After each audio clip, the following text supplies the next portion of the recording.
Friends, এই 2024-এর লোকসভা ভোটে যদি মোদিজি 400 বার হয়ে যেতেন, তাহলে এই যে সুপ্রিম কোর্টের প্রধান বিচারপতি ডিওয়াই চন্দ্রচূড়, এই ডিওয়াই চন্দ্রচূড় আর সুপ্রিম কোর্টের প্রধান বিচারপতি থাকতে পারতো না। এই কারণেই মোদিজির 400 পারটা দরকার ছিল। ঠিক আছে, এখন আমাদের দুর্ভাগ্য সেটা হলো না। সেই কারণে এই যে ডিওয়াই চন্দ্রচূড় অন্যায়কে সাপোর্ট করছে, দেশদ্রোহীদের সাপোর্ট করছে, এই তৃণমূলকে বাঁচাচ্ছে, হুম এইগুলো এখন আমাদের সহ্য করতে হচ্ছে, যেহেতু মোদি 400 পার হলেন না।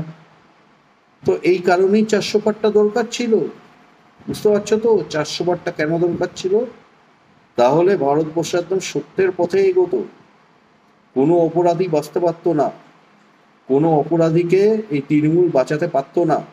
এখন তো এই সুপ্রিম কোর্টের প্রধান বিচারপতি ডিওয়াই চন্দ্রচূড়কে কন্ট্রোল করছে, আর সুপ্রিম কোর্টের প্রধান বিচারপতি ডিওয়াই চন্দ্রচূড় সাপোর্ট করছে তৃণমূলকে, যেহেতু মোদিজি 400 পারটা হলো না।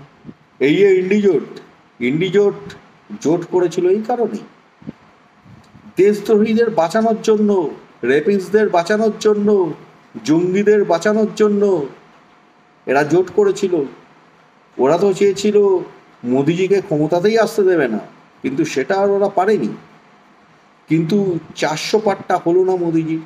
400 পারটা যদি হয়ে যেত না, এরা সব শুয়ে পড়তো, এরা রাজনীতি করতে পারতো না, এদের রাজনীতি ক্যারিয়ার বরবাদ হয়ে যেত।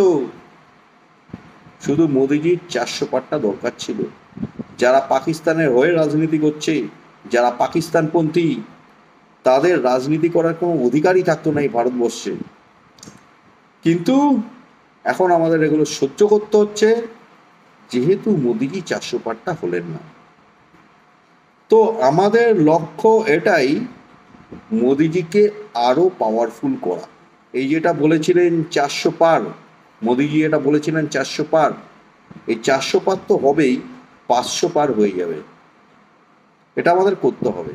ভারতবর্ষের রক্ষার্থে আমাদের মোদিজিকে ভালো করে, আরো ভালো করে শক্তিশালী করতে হবে ভারতবর্ষের রক্ষার্থে। তাহলে এই মমতা ব্যানার্জি এই ডিওয়াই চন্দ্রচূড়কে এখন যেমন কন্ট্রোল করছে, এরকম আর কাউকেই কন্ট্রোল করতে পারবে না।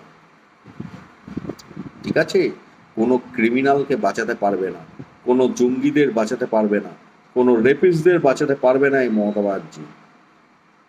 মমতার ক্ষমতাটাই চলে যাবে, যারা দেশদ্রোহী তাদের ক্ষমতাই চলে যাবে, তারা রাজনীতিতেই টিকে থাকতে পারবে না।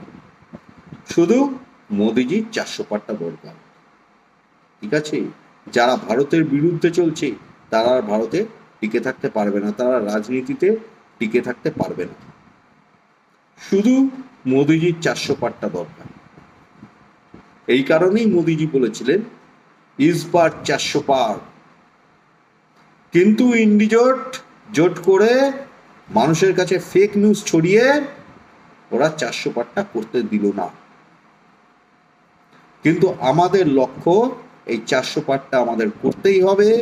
আর এই ইন্ডিজোটকে, এই তৃণমূল সিপিএম কংগ্রেস এই যে ইন্ডিজোট করেছে, এই ইন্ডিজোটকে ধ্বংস করে দিতে হবে, ডিস্ট্রয় করে দিতে হবে। এই তৃণমূল সিপিএম কংগ্রেস এদের যেন কোনো অস্তিত্ব না থাকে এই ভারতবর্ষের মধ্যে, এই ইন্ডিজোটের যেন কোনো অস্তিত্ব না থাকে এই ভারতবর্ষের মধ্যে। আমাদের এই লক্ষ্য নিয়ে এগোতে হবে, এদেরকে একদম ধ্বংস করে দিতে হবে। এই তৃণমূল সিপিএম কংগ্রেস এদের একদম রাজনৈতিক ক্যারিয়ার বরবাদ করে দিতে হবে, এদের ধ্বংস করে দিতে হবে, এই ইন্ডিজোটকে একদম ধ্বংস করে দিতে হবে। আর মোদিজিকে আরো বেশি করে ভোট দিতে হবে। ফলে ভারতবর্ষ সুরক্ষিত হয়ে যাবে, আরো অনেক সুরক্ষিত হয়ে যাবে। কোনো জঙ্গি সাপোর্ট পাবে না, কোনো রেপিস্ট সাপোর্ট পাবে না। এই যে মমতা ব্যানার্জি যে এখন সাপোর্ট দিচ্ছে, পারবেই না দিতে, মমতার ক্ষমতা চলে যাবে। যারা জঙ্গিদের সাপোর্ট দেওয়ার চেষ্টা করবে, যারা রেপিস্টদের সাপোর্ট দেওয়ার চেষ্টা করবে, তাদের ক্ষমতা চলে যাবে, পারবেই না করতে এগুলো। ভারতবর্ষের মধ্যে ভারতবর্ষের সংবিধানের বিরুদ্ধে চলতে পারবেই না। শুধু মোদিজির 400 পারটা দরকার। তারপরে দেখো এদের হালত কি হয়, দেশদ্রোহীদের হালত কি হয়, তারপর সেটা বুঝতে পারবে। এটা আর কি বিষয়।